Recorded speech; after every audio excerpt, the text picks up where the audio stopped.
Ready when you all are. Who has a question or comment?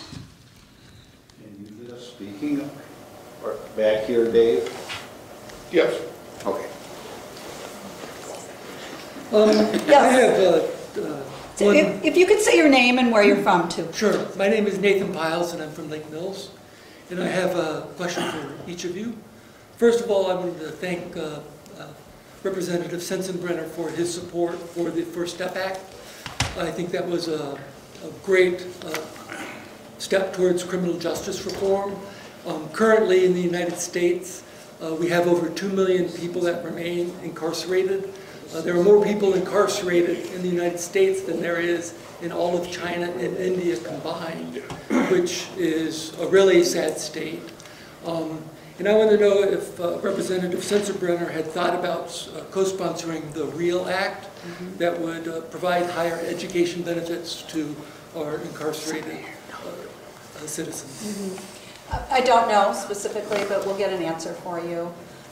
Certainly, you're aware of his interest in this subject matter for a myriad of reasons. You know, one, that it's fiscally responsible to be interested in this issue, which is, if you have followed his career, you know that's one of the main reasons that his support goes one way or another, is to be mindful of what it's costing taxpayers. So I think it's one of those areas where Democrats and Republicans can meet, because there's both a humane and a fiscally responsible reason for supporting this act. thank you. And then for Representative Dietrich, I ask that you support the Iowa model for redistricting reform. The recent poll from Marquette University said that over 70% of Wisconsinites support nonpartisan redistricting efforts. And in fact, 46 out of the 72 Wisconsin counties have voted on a resolution that supports nonpartisan redistricting. So I would like to ask that you support that, because it's up for the voters to choose their politicians, not for the politicians to choose the voters. Thanks for your comments. Hi, Mark, thank you for coming. It's great to see you. I have not had an opportunity to meet before. Allison Schmeiser from Lake Mills. Good to meet you. Why would you not support this? What would be some reason why you would not support the gerrymandering? It was actually in the governor's budget, and I believe the Fiscal Bureau has pulled that out. So what would be some reason why you wouldn't do that? For starters, I think it's been pulled out of the budget. Really, all policy items have been pulled out of the budget by the Joint Fiscal Commission, because it's a policy issue and we want to debate policy issues on their own merit. I think the concern with it is nonpartisan sounds wonderful in theory. The problem is that you're either going to have more Republicans on it or more Democrats on it. So it ends up not being quite as nonpartisan as people would think it would be. So that's kind of the pushback against it. So you think that partisan would be better than a pretty close nonpartisan? Really, first of all, I would tell you that there are strict rules to districting. So you have to have equal numbers of people in each district. You can't cut out in like pie shapes to dig deep into one area over another. There are like really strict rules to forming the districts now, which many people may not know about. Are they different than they were in 2010? No, I mean it's been this way for quite some time, and you know, I've had people bring up this topic obviously before, and you know, I said when I had my listening session in Marshall, I'm like, okay, I know that you're in Eastern Dane County and you really would prefer for a Democrat. I get that.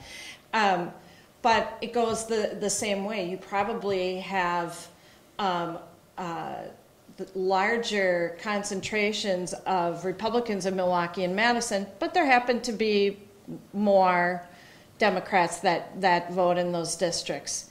So, you know, I've talked to people who actually have colleagues in Iowa, and they're saying that it's not quite what people are making it out to be, quite the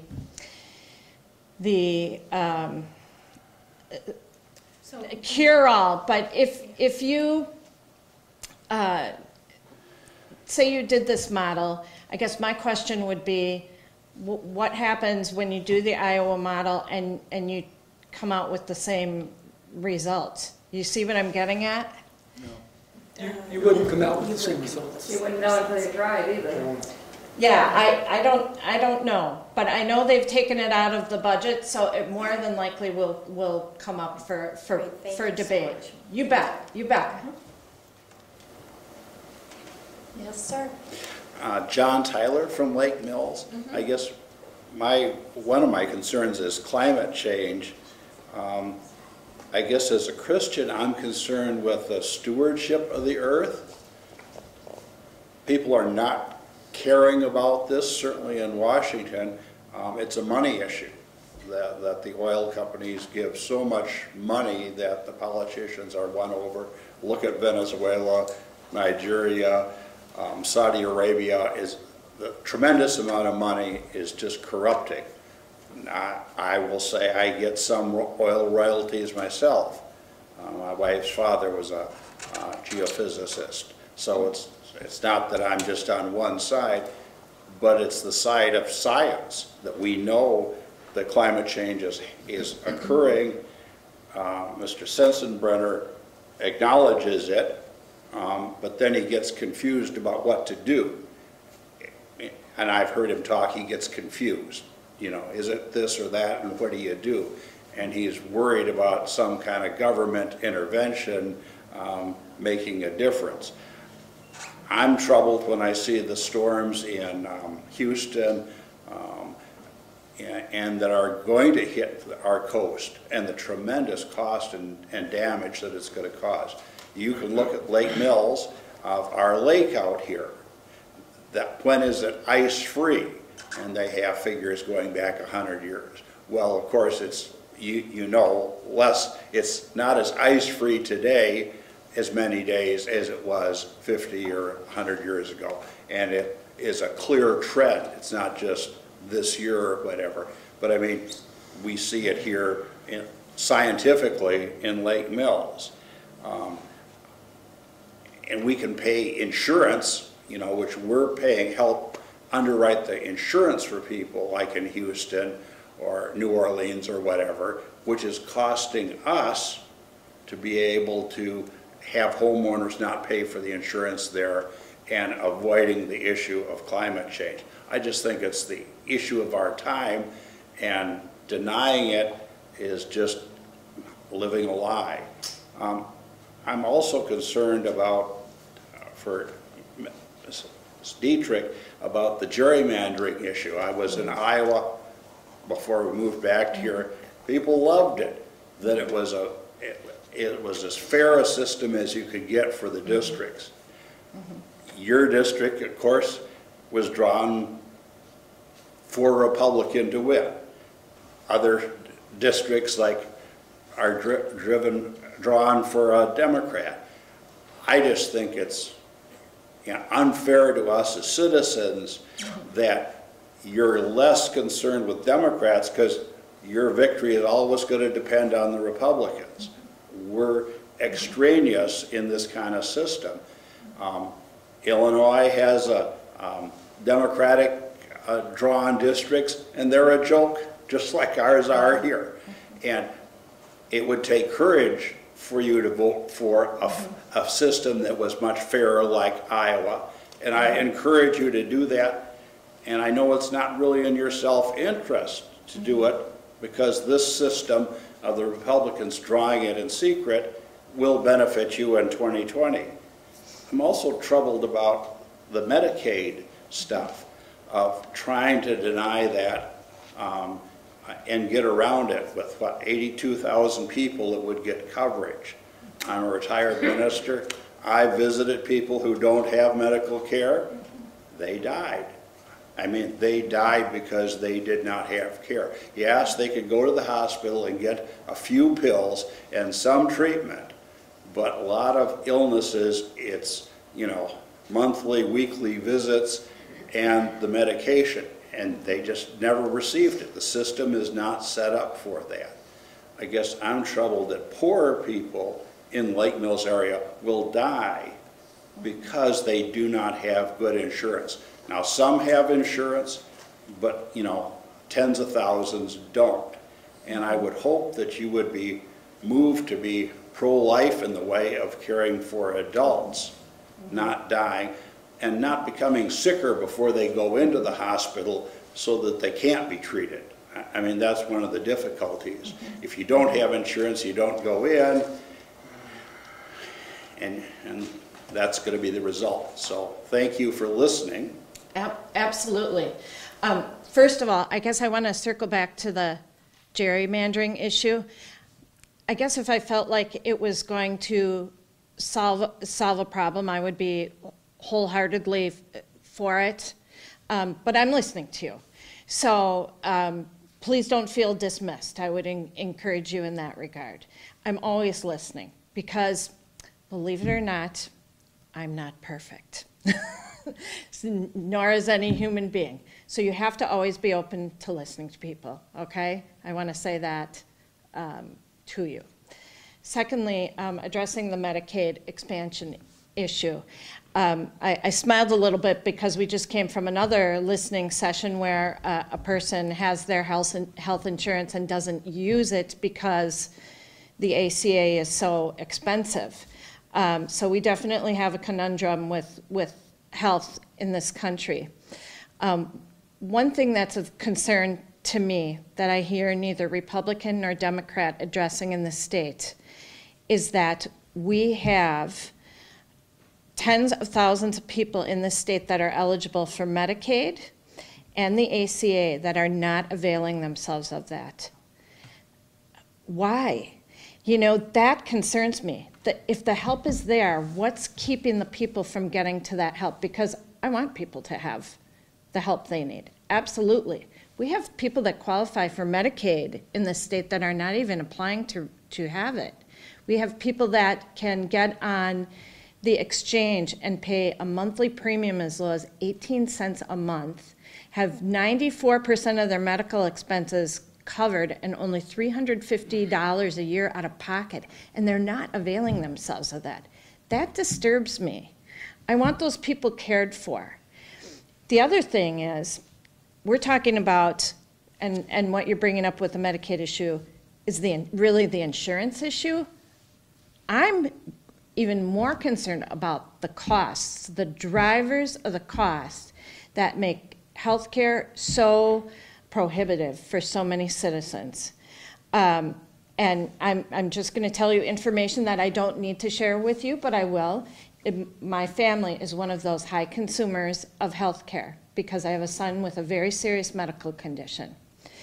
That being said, we're working in the state legislature on things like the step therapy legislation right now, which has great bipartisan support, that would make you not have to go through the cost of trying and failing a drug again just because you changed insurance companies or because your employer changed insurance companies.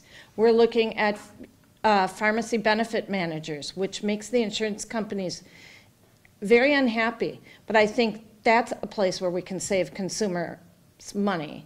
Of course, the cost of pharmaceuticals also are of concern. And you look at the whole opioid issue now. I have to say, after learning more about it, I'm actually really watching closely what our state attorney general is doing with this Purdue pharmaceutical lawsuit. Because I think there are some things that people who are in drug rehabilitation have told me that are of great concern to me. So these are all things, this is a multi front battle, if you will. And I'm definitely dedicated to staying on top of that. So thank you for your input on it. And it's something we're definitely still really working on, because I think that we want to work in a bipartisan fashion on this. Can I have a quick response? Absolutely. People in my father's generation, when my father had heart trouble one generation ago at 63, there was nothing they could do about it, and he died. A lot of people still have that thinking of there's nothing you can do about it when you get cancer or diabetes or whatever. So they don't get insurance, they don't go in. And it's something we need to teach people about, but public advocacy and teaching is the way to go to get people. The Medicaid stuff, it's clearly a partisan issue in Madison, and all you have to do is accept Medicaid, and about 40,000 people would have coverage, and fewer of them would die, because you know that there's a percentage of those that will not go in and get coverage, and they will die. You have a choice. I would hope you'd go for not partisanship, but human life. Hi. I didn't know this would be a forum for political monologues, but I'm certainly glad to jump in. Okay, your name, please. Ron Martin, I live in Fort Atkinson. I'd just like to address, okay, this is a laundry list, so climate change. My son lives on the Texas Gulf Coast. I saw firsthand last year the devastation that Hurricane Harvey caused. In 1900, another hurricane devastated Galveston, wiped it out. I think in 1900, we hardly used any fossil fuels for energy in the world. So what's changed up until this point that now fossil fuels are bad and we have to get rid of them? Think about that. Public health care and the Medicaid and Medicare for All, which has been floated by some, pretty much every Democrat running for president. My dad was in the Army and he died 5 years ago. He had VA care. My uncle is still living at 92. He was never in the military. He had private care. Both of them in about 2001 were diagnosed with prostate cancer. It killed my dad. My uncle is still fine and has no signs of prostate cancer at 92. Think about that. It's a political issue whether we should expand Medicaid and take all these billions of dollars that the federal government has offered up under Obamacare to the states. When that money runs out or the administration changes in Washington, what's going to happen to that money? What's going to happen to those 40,000 or 80,000 or whatever number you want to throw out that are now on Medicaid when those federal dollars dry up? Are they going to be thrown off of it? No. What's going to happen is that the taxpayers in Wisconsin are going to have to cough up that money for those people to continue to be covered. That's the reality of it. That's what's going to happen. My only other comment or question, I guess, is watching the circus that's going on in Washington just sickens me as an American. I don't know if, as a member of the Judiciary Committee, I would hope Representative Sensenbrenner would have some influence over Chairman Nadler to get him to call off the hearings of Barr and Mueller and anybody else that's involved in this. The Mueller report has been released. There was no collusion. There was no obstruction. It's over. It's a done issue. It's a done deal. I can't get it. You can't get it? No. Do you have the internet? Yeah, we just have the redacted version. We don't have They can't release the full report. It's against the law. No, it's not. To release the full report without redactions, isn't it? No. It's against the law, right? Okay, so I said my piece, and it's interesting that I'm on the right side here and these folks are on the left. Let me just make a comment about Judiciary Committee. Yes, Congressman Sensenbrenner is the former chair of that committee. He has served on that committee for decades. And this week was particularly disturbing for him as someone who has seen that committee work well. He tried a couple of days ago when the committee met in advance of Barr's appearance, which we know never happened. The appearance never happened. But they were determining the rules of his visit, and in particular talking about the ability of staff to question the Attorney General Barr. And meaning the staff attorneys? yes. And Congressman Sensenbrenner is very much opposed to that and talked in a very animated way during that hearing the very specific reasons why that's a bad idea. He and Chairman Nadler disagree, and Chairman Nadler has the gavel, and that's where we are.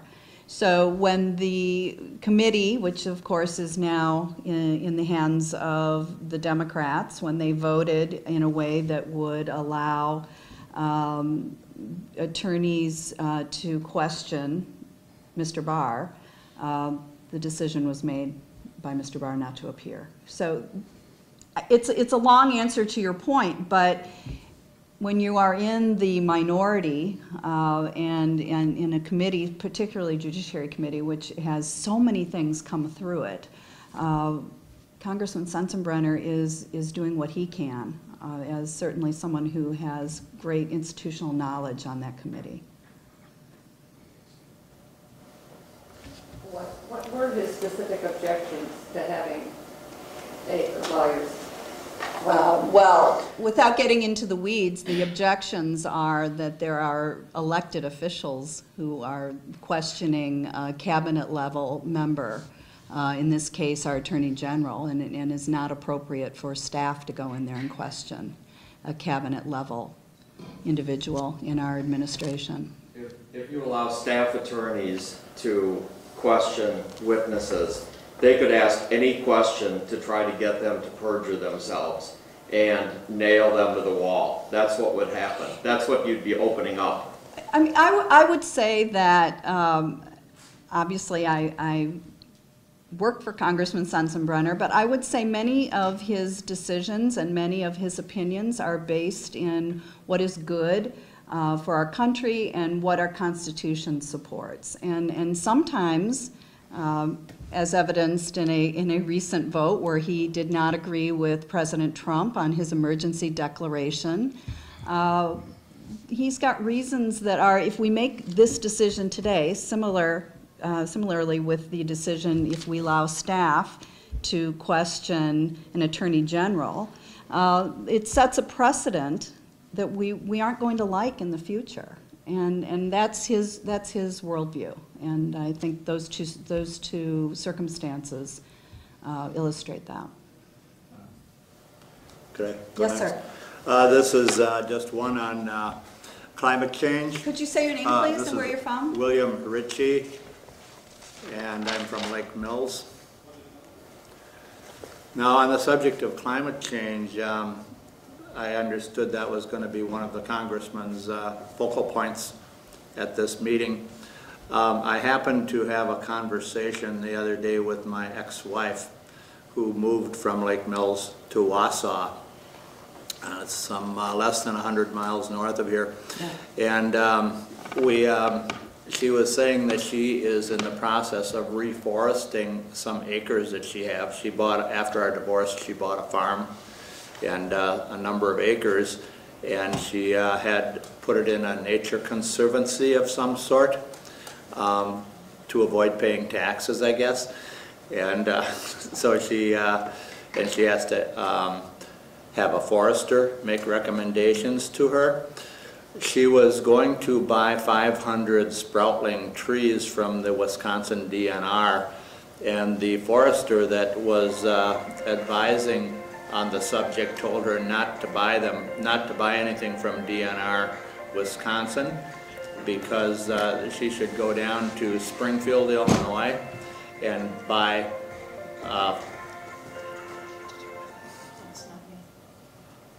She should go down to Springfield, Illinois, and buy Central Illinois sproutlings to plant, because 20 years from now, after she's gone, the Wisconsin trees won't be able to propagate. And the climate will be moving from Central Illinois up to Wausau, Wisconsin. Now, the last time I drove a truck with horses from Springfield, Illinois. I can remember throwing a Frisbee and a t-shirt in Springfield, and by the time I got to Wausau, we could barely get through the 2 feet of snow that was on the highway. So that's the prediction and the advice that she got from a professional forester that had to do with the Nature Conservancy. So Congressman needs to reverse his direction on climate change, and he was trying to say that in a previous questionnaire that Congressman had put out, he was trying to say that Korea was going to be a bigger issue than climate change, and it turned out to be a trivial issue. Okay, well, I'll pass those comments along to him. Now that Ho Chi Minh is Trump's best friend. Or whatever his name is. Okay, we have about 3 more minutes. Probably take one more question. Yes, sir. Okay, I'm with the Teamsters Union Retirement. Yes. And I have concerns. I mean, they've kind of thrown us aside by cutting these unions down, you know. I was wondering now, you know, guys like me who have health issues and have 40 years invested in this, and him, are wondering if they have a backup program. Every 6 months we get a letter how we're running out of money because members are no longer joining, which kept the ball rolling. And I was wondering if there's been any talk up there about bailing us guys out, or are they just going to throw us to the roadside? I don't know the specific legislation that's proposed in this Congress. Right now they're telling us that in 5 years, 5 to 10 years, we'll be flat out of money. And already 1/3 of my pension goes for health insurance. And I've had cancer, I had, you know, muscle removed, everything. I cannot work, my balance is off. Now they're going to throw me aside and I'm going to have to work, and I don't know how I can. What is your name, sir? Robert Kind. I'm from Stoughton, Wisconsin. Did everybody sign in on that clipboard? Has it made its way around? I'd like to find out if they had any support for us or anything going on at some point in time here, because it's a life-threatening thing for me. All right.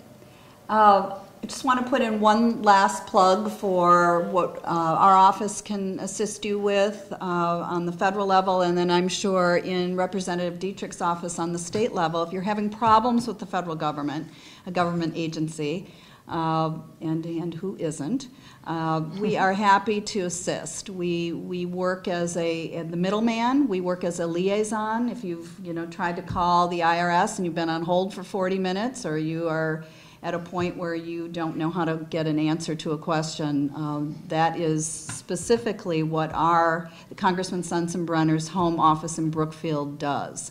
I think most of you have my card. If a couple of you who came in a little bit later would like my card, or you can call our Brookfield office for any assistance you need, or just to call and leave a comment. We don't have voicemail. We have real people who answer the phone and listen to you. So thank you so much for coming out. I will certainly give Congressman Sensenbrenner a full report.